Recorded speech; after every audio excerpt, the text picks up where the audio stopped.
Brought to you by CGTN Europe.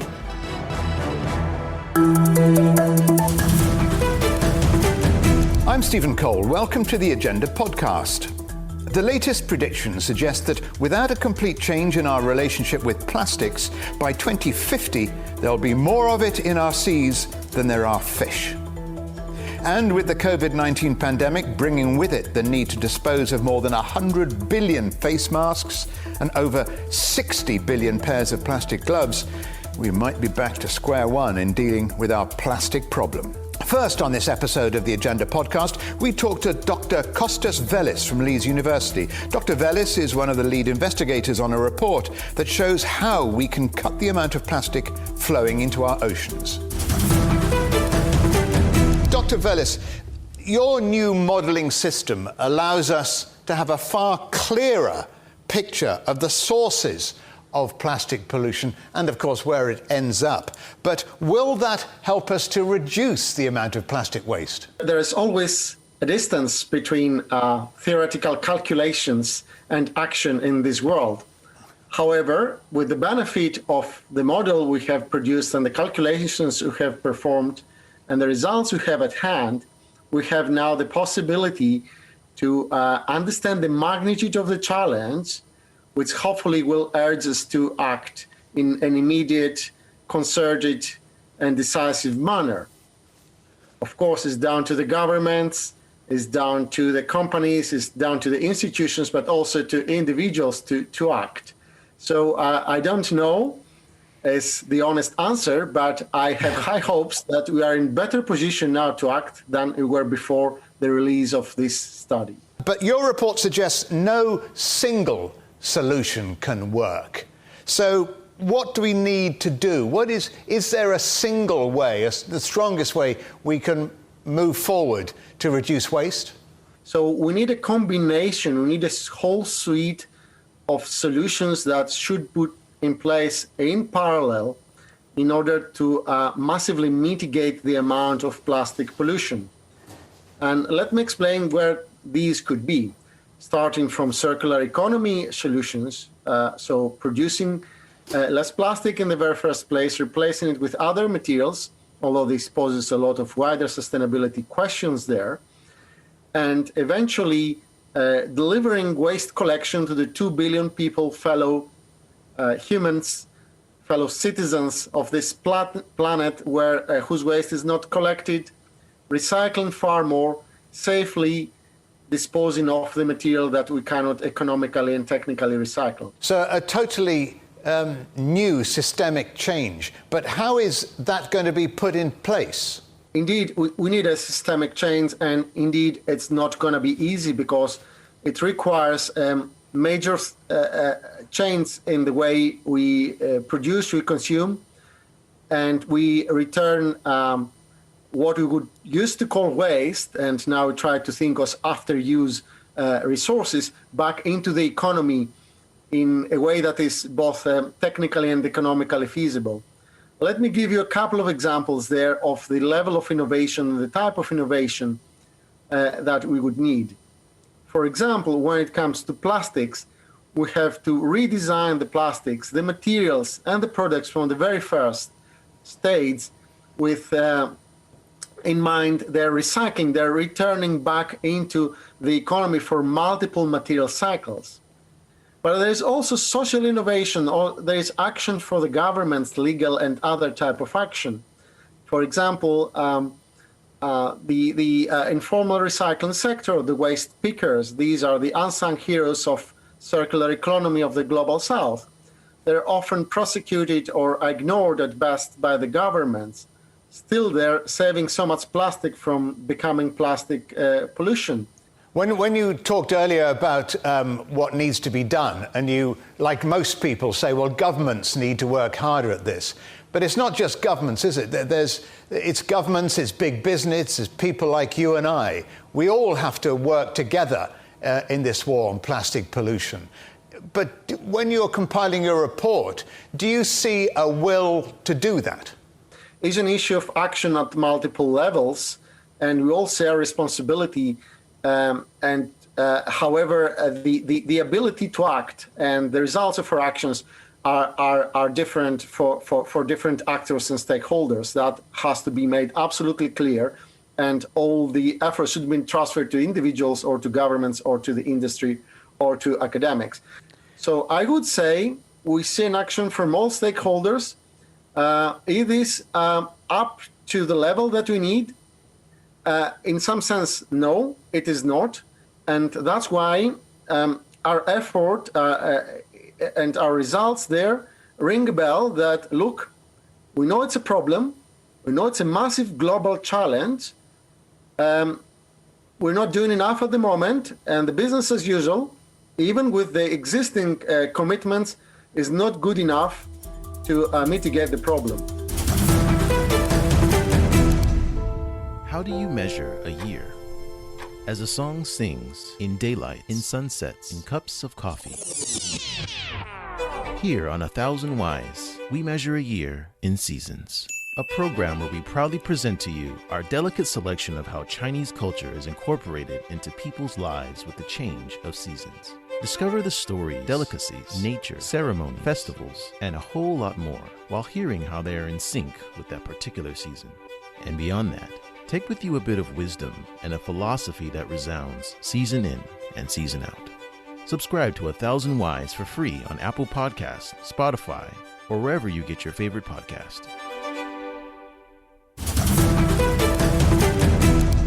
The recycling of existing plastics is, of course, key to the future of our planet. But with a recent report suggesting nearly a third of the plastic exported for recycling from Europe every year ends up in landfill rather than being recycled, well, that means there's clearly a long way to go. Joining me now from Vancouver in Canada is a man hoping to help with that process, David Katz. David is the Chief Executive of Plastic Bank. David Katz, you are the founder, described as a compassionate entrepreneur. What does Plastic Bank do? You know, we have to recognize not only is recycling critically important for the world, but most of the world doesn't have access to recycling. Set aside what is being exported around the world, the rest of the developing world, the billions of people, can't even dream of the idea of recycling, nor would they. And we're focused on stopping plastic from entering the ocean. It's one thing to go and try to clean it, which is futile. Or what we can do is prohibit it from entering the ocean. And what we've done is we've created a global chain of stores for the poor, for the ultra poor, under $2 a day, where everything in the store can be purchased using plastic garbage. You see, it's garbage is money, Stephen. It's access to school tuition, medical insurance, Wi-Fi, cooking fuel, groceries, everything the poor truly need now available using the garbage that all of us have in the past put in the bin, but now returned for recycling. And that material we collect, we sell to great companies like Henkel, M&S in the past, and others.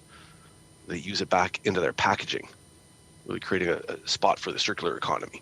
Whereabouts in the world are you mainly operating so far?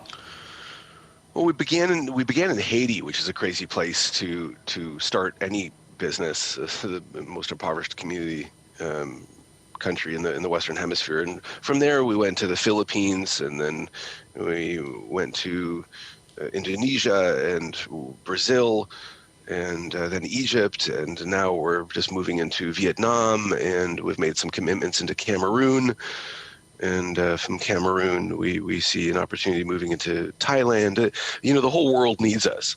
It's a little difficult to even choose where to go, but there's dire need wherever there's poverty and material entering the ocean is where we need to be. I mean, we have to be around the world, truly.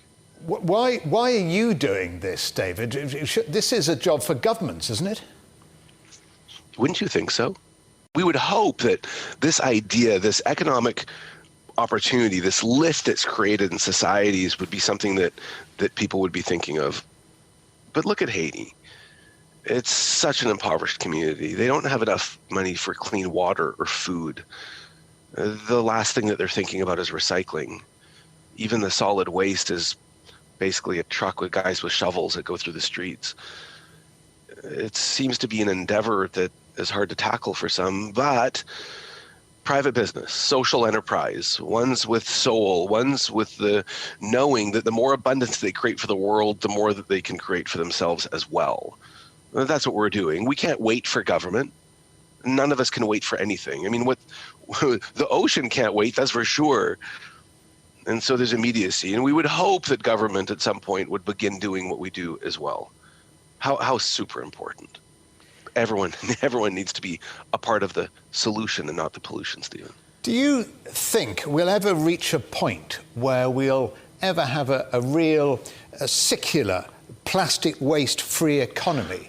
And if we don't in the near future, what's going to happen? We're powerfully are going to have a world not without plastic as many people want, but we would definitely have a world without waste. That certainly is occurring. And what I am witnessing is the regenerative economy, the regenerative society, where organizations today who really truly want to powerfully compete, see the blue ocean strategy, pardon the pun, is of that of regeneration. The organizations that are going to win are going to be the ones that aren't just talking sustainability, the conversation of I'll do less damage this year than last year. But the ones that'll win are the ones that are coming forward to say, I'm going to repair the damage that's been done. Not only am I going to repair the damage that's been done, but I'll repair the damage that my competitors have done as well. Regeneration is what's occurring. Circularity is what's occurring. And I know that at some time in the future, the conversation of taking our stuff out to the curb where it goes out to a landfill, that's done. So, if you're not a scientist or plastics developer and still want to be a part of the war on plastic, where do you start? Well, to answer that, I'm joined now by Emily Pann, the founder of eXXpedition, a company that organises all-female trips to explore the impact of plastics on our seas. Emily, first of all, what sparked your interest in the campaign against plastic? I was actually on my way from England to Australia for a new job as an architect, and I decided I wanted to get there without taking an aeroplane.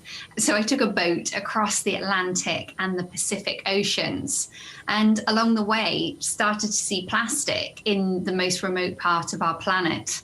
In particular, one morning when I jumped off the boat to go for a morning wash in the water, I found a toothbrush just floating by, and it just horrible. didn't make any sense. But then you decided to form this expedition, didn't you?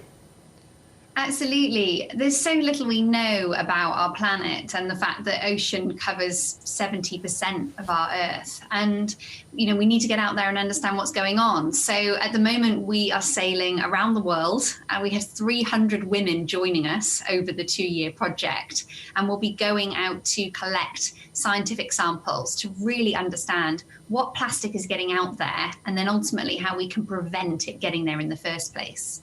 And you started an online expedition, so to speak, called Shift, is it? What do you hope to achieve with that? What is it? Yeah, absolutely. So, of course, we are currently land-bound because of the coronavirus crisis. We are unable to carry on with our sailing. So we've moved our impact making virtually, and we've built this platform. It's all about helping people solve this plastics issue, because we realize that we all have an opportunity to do something. We all have a different, unique skill set. And it's a case of working out what role we can play in tackling the problem. And this website helps you navigate that process to find the solution that's most appropriate for you. You've got, as you said, 300 envoys, if you like, ambassadors against plastic. But what do you hope to achieve, really, with Shift? And what kind of pickup have you had from people so far? Yeah, it's been amazing so far. I think there's so many people out there who want to do something. They get that there's a problem in the ocean of plastic, and they're saying, okay, well, I want to help, but I don't really know where to start. And so what we found is that if you can help people navigate that process, you have much better action and uptake in the end. And also that there's not one solution, there are hundreds, and that's the good news. You just need to be able to be working on your own piece. And so by having these 300 ambassadors, they all come from all over the world and from all different backgrounds and sectors. But by all working on their piece together, then we can really solve the problem. So what should I and others be doing when we see plastic or buying anything in shops? What's your advice? So the first thing we can all do is try to eliminate single-use plastic. It's that plastic that's in our lives for maybe just an hour or a day. And it's plastic that we can really live without. So something like a plastic bag or a water bottle, or certain types of packaging that you can actually buy food and produce without the plastic packaging. So avoid it as much as you can, and then start thinking about what bigger thing can I do? How can I influence the community that I live in, or the household that I run, or the school that my kids go to, and look at where larger impacts can be made as well, so that you can help others around you make a change. But that's difficult, isn't it? Because a lot of people don't have that much choice, especially poorer countries, and they find plastic the most convenient way of usage. That's absolutely right. And I certainly saw it when I sailed across the Pacific Ocean and we stopped at these islands, and we found that locals there were actually relying on importing packaged food and drink to be able to survive. And of course, it all comes wrapped in plastic, and there's not really any other option at the moment. So it is really important that we also work with industry, with businesses, and also the government on legislation on saying, what other options have we got, and how can we change our packaging and change our systems and our way of doing things, so that then we do have options all over the world. That brings us to the end of another edition of The Agenda. You can subscribe to this podcast on iTunes, Stitcher and Spotify. You can also find us on CGTN Europe, Facebook, Twitter, Instagram and YouTube.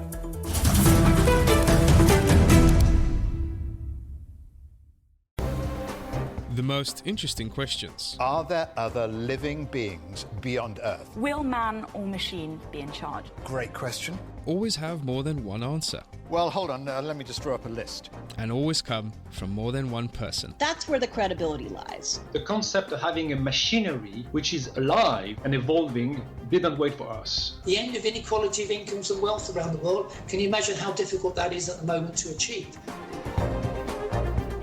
Every episode, Stephen Cole, Murray Beveridge, and some of the brightest minds out there shed light on the answers to some of the most intriguing questions. There are two ways of looking at this. Machines can't really discriminate between civilian and military targets. The Answers Project. Maybe we need to just look at this in a bit more detail. Extraordinary claims require extraordinary evidence. The Answers Project, a new podcast from CGTN Europe.